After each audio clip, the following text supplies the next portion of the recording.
계속해서 조엘 비키의 마음에서 마음으로 전달되는 설교에 대해서 살펴보려고 하는데요. 마음으로 아는 지식이란 무엇일까요?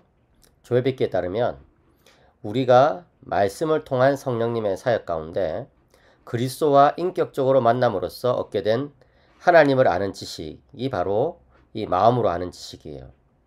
여기 말씀을 통한 성령님이라는 표현이 나오는데 사실은 신학에서 아주 중요한 전문 용어입니다.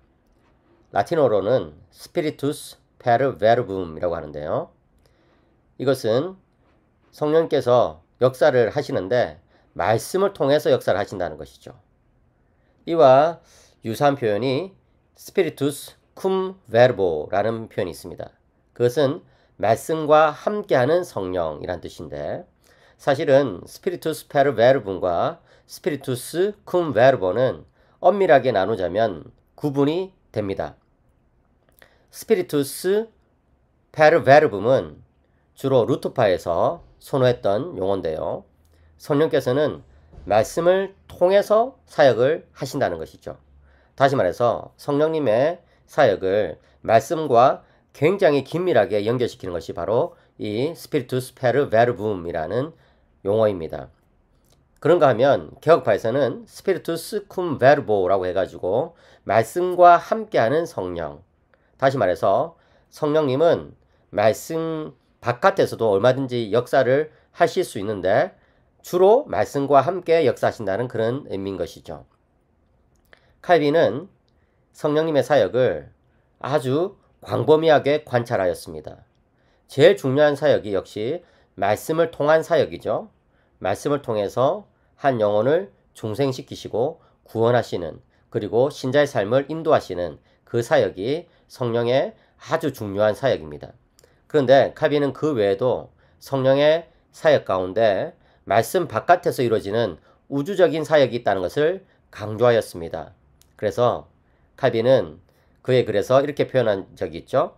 성령은 지금 온 우주 전체에서 생명의 영으로서 활동하시면서 온 우주에 이 생명의 물을 공급하신다고 말이죠. 여기서 말하는 이 생명의 물이라는 것은 은유적인 표현입니다. 성령께서 이 세상에 생명을 공급하는 그 모습을 그렇게 칼빈은 비유적으로 표현했던 것인데, 어쨌든 중요한 것은 개혁파에서는 성령의 사역을 말씀과 함께 하지만 또 우주적인 사역이 있음을 강조했던 것이고, 루터파에서는 이 성령께서 말씀을 통해서 사역하시는 것을 좀 더 강조를 했던 것이죠. 그렇기 때문에 전체적으로 보자면 개혁파에서 성령의 사역을 좀 더 광범위하게 관찰한 것을 우리는 알 수 있는데요. 그럼에도 불구하고 이 설교 사역과 관련해서는 스피리투스 쿰 베르보라는 이 표현과 스피리투스 페르 베르붐이라는 이 표현은 사실상 크게 차이가 없는 거죠. 예.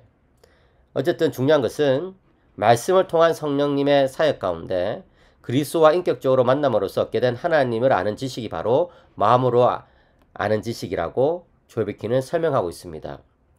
이 알은 구원에 이르는 지식이라 불리고 우리의 마음을 뒤흔들고 변화시키는 지식입니다. 이 지식은 우리로 하여금 하나님을 향해 열매를 맺게 하죠. 그러니까 이 마음을 아는 지식이 설교에 굉장히 중요하다는 거예요. 설교가 단지 객관적인 사실만을 전달하는 것이 되면 안 된다는 것이죠. 설교를 통해서 성령께서 역사하셔서 그리스도와 인격적으로 만나게 하시고 그 만남 가운데 하나님을 정말 잘 알게 되고 깨닫게 되는 그런 부분이 필요합니다. 그렇게 우리가 하나님을 마음으로 알게 될 때에 이 지식은 우리의 마음을 흔들어 가지고 이 노잉에서 디자이어링으로 나가게 하는 거예요. 아는 것뿐만 아니라 욕망하게 되는 것이죠. 의지가 발동하게 되는 거예요. 그렇게 해가지고 하나님을 향해서 열매를 맺는 삶을 살도록 도와주는 거예요. 여러분, 열매가 맺혀지기 위해서는 인내가 필요하죠. 그 어떤 열매든지 순식간에 맺히는 열매는 없잖아요. 그 인내의 과정을 우리는 말씀으로 견디는 것이고 성령의 도우심으로 견디는 거예요. 그렇게 우리가 인내하고 참다 보면 열매가 맺혀지게 됩니다. 그런 전체적인 과정이 설교를 정말 설교자가 제대로 준비할 때 일어나게 된다는 거예요. 조엘 비키는 이렇게 말합니다. 칼뱅은 성경의 진리를 기독교의 토대로 여기는 동시에 그 진리는 경험적 지식의 형태로 체험되어야만 한다고 믿었다.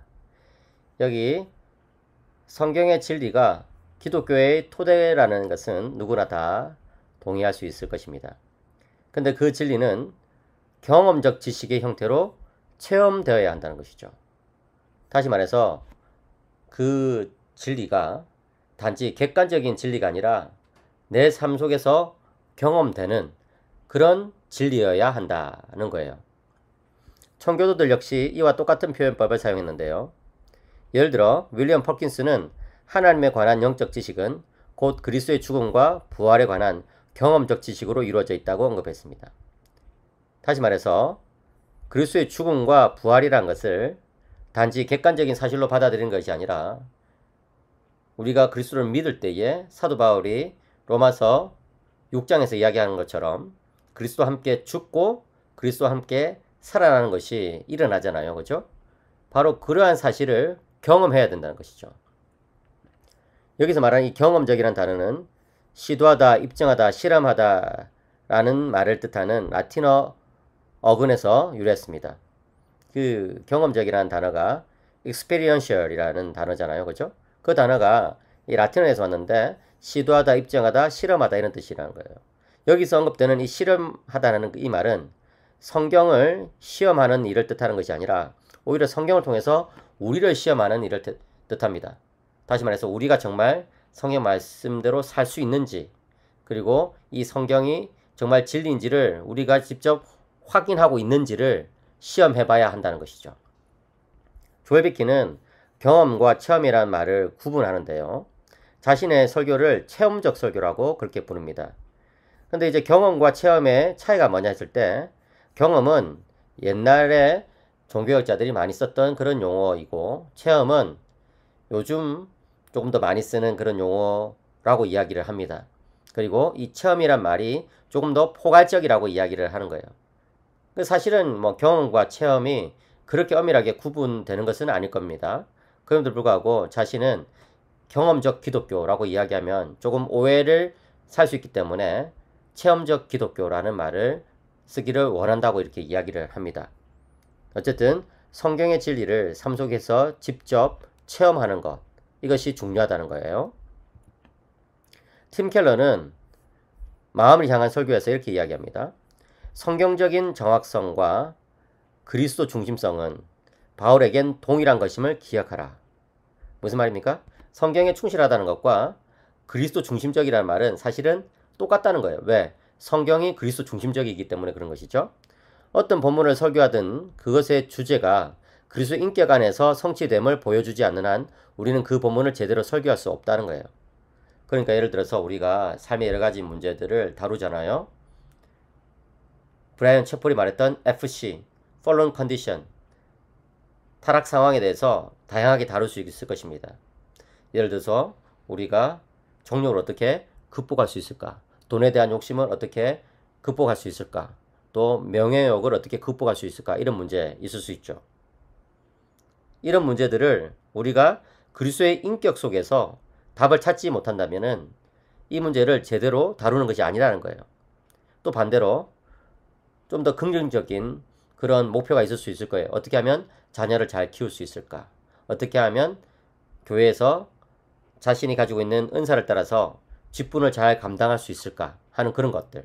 그런 것도 역시 그리스도의 인격 안에서 답을 찾지 않으면 안 된다는 것이죠. 틴켈러는 계속해서 말합니다.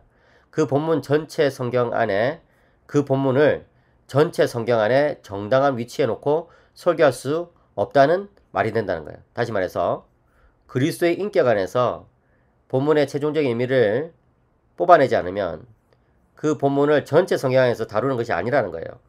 마찬가지로 성경적인 원리를 통해 예수의 아름다움을 가리킬 수 없다면, 다시 말해 그 본문의 특정한 진리가 오직 그리스도의 사역에 대한 믿음으로만 실현될 수 있음을 보여주지 않는 한 진정한 의미에서 우리는 마음의 정동을 제대로 건드리고 변화시킬 수 없다. 여기 정동이란 말이 다시 나왔죠. 그죠? 예, affection이죠. affection. 다시 말해서 우리가 정말 성경의 어떤 진리를 발견했어요. 근데 그 진리가 그리스도에 대한 믿음 안에서만 실현될 수 있다는 것을 우리는 설교 시간에 보여주어야 한다는 것이죠. 우리가 묵상할 때도 마찬가지입니다.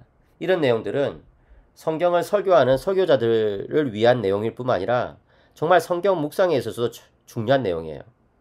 어떤 내용을 우리가 찾아가지고 이렇게 살아야 되겠다라고 했을 때에 그렇게 살 수 있는 유일한 길은 무엇이냐 했을 때 그리스도에 대한 믿음, 그리스도와의 연합, 그리스도에 대한 의지 이런 것을 통해서 가능하다는 거예요.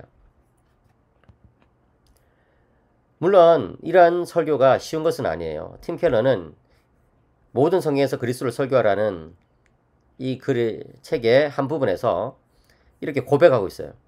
클라우니 박사님이 가르치신 대부분의 학생들이 직접 경험하는 것처럼 그리스도 중심적 설교를 실천하는 일은 대단히 어렵습니다.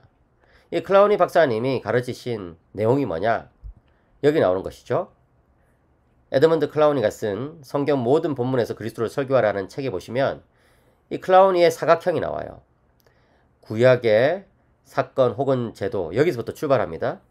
여기서부터 출발해가지고 이제 설교에 도달할 때까지 어떤 과정을 거쳐야 되느냐 했을 때 일단 구약의 진리를 뽑아내야 되고 그것을 구속의 역사와 계시의 역사 속에서 설명해내야 되고 그리스도께서 그것을 어떻게 성취했는지를 보여줘야 하고 그리고 의미를 도출해가지고 적용해야 된다는 것이죠. 이렇게 쭉 이게 가는 과정, 그죠? 이렇게 위로 갔다가 오른쪽 갔다가 밑으로 내려가는 이 전체 과정이 다 갖춰질 때 비로소 설교가 그리스도 중심적인 설교가 된다는 것이 클라우니의 주장인데 이안 더기드도 그런 내용들을 말하고 있어요. 사실은 이 표는 클라우니의 사각형을 이안 더기드가 조금 더 발전시킨 것이라고 할 수 있는데 이것에 대해서 제가 다음 강의에서 자세하게 설명할 것입니다. 어쨌든 이런 과정, 클라우니 박사님이 가르치신 이 내용을 직접 실천하는 것은 굉장히 힘들다는 거예요. 팀 켈러는 뭐라고 말하냐? 저는 9년 동안 구약 성경을 설교하면서 본문에 충실한 동시에 현실과 관련된 방식으로 본문에서 예수 그리스도를 설교하기라는 어려운 문제와 씨름했습니다. 무슨 말이에요? 9년 동안 구약을 설교하면서 정말 어려움을 경험했다는 거예요. 본문에도 충실해야 되죠. 그리고 또 적용도 제대로 해야 되죠. 이 두 가지를 다 하려고 하니까 너무 어려웠다는 것이죠. 심지어 예수님이 특정 본문의 주제를 어떻게 성취하시는지를 이해했다 하더라도 그것을 적용하는 것은 또다시 어려운 문제라는 것이죠. 다시 말해서 그리스도 중심적으로 본문을 해석했다 하더라도 그것을 적용하는 것은 또 다른 문제라는 거예요. 그리스도 중심적 설교를 해석학적 측면에서는 건전하고 고무적으로 하지만 그 본문이 성도들의 일상생활을 영위하는 방식에 어떤 차이를 만들어내도록 구상된 것인지를 알지 못하는 상태로 남겨두는 경우가 많았습니다. 본문을 그리스도 중심적으로 설명을 했지만 적용을 못하고 끝낸 경우가 많았다는 거예요. 저는 이런 문제들을 다루는데 많은 노력을 쏟았고 그런 문제들에 답하는 저만의 방법을 찾았습니다. 예, 여러분 참 대단하죠. 9년 동안 노력해가지고 자신만의 방법을 찾았다는 거예요. 본문을 그리스도 중심적으로 설명해내고 또 그것을 적용해내는 그 방법을 찾았다는 것이죠. 그것이 무엇인지를 제가 다음 강의에서 자세히 설명해 드리도록 하겠습니다.